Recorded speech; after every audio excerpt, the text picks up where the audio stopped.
question people often ask is, do I need a financial advisor?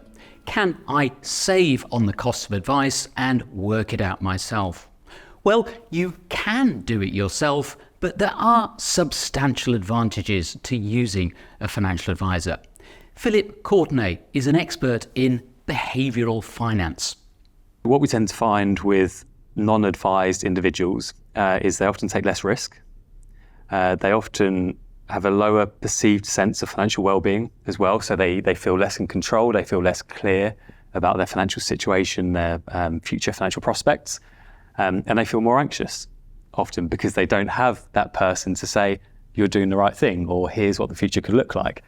You're in control and you're doing a good job financially. So there are kind of traditional rational reasons for engaging with an advisor, and there are also emotional reasons for doing so, and I think they're both very important. What some people choose to do is a compromise. They'll hire an advisor on an ad hoc basis for advice, say, on tax or estate planning, but they'll manage their portfolio themselves. Again, that's perfectly feasible, but it too is a risk. Managing your own money can mean such different things to so many people. And I interview lots of financial consumers, just lay people, advised or not advised, and they say, I manage all my investments. And what they really mean is they put the money in the bank. And I could ask the question, like, do you know how much you have in your pension pot, for example? And often they won't be clear on that. So I wouldn't perceive that as managing money. That is, the money isn't managed, but it doesn't mean the individual's managing it themselves.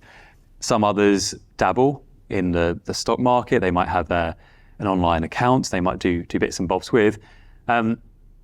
And I'm not suggesting that's the wrong way to do it at all. I think there's a time and a place for that. If people invest in certain ways, often index funds, and look at the costs they're paying, do some due diligence, then they can often make good financial decisions, avoiding what the future might look like, avoiding those financial decisions, avoiding taking any risk is the biggest risk, in my opinion.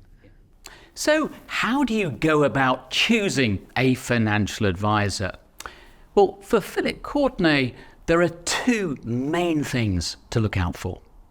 Trust is the key one, always. And for me, that would be absolutely fundamental. In any advised relationship, when we're talking about money or anything else, you need to be able to trust the person that's giving you advice. Credentials is a key one. We live in an age where you can get advice through TikTok and Instagram and all of these places that a regulated advisor would absolutely balk at and say that is not financial advice, but people think it is. So I would say make sure somebody's got the credentials first and foremost, and make sure you trust them.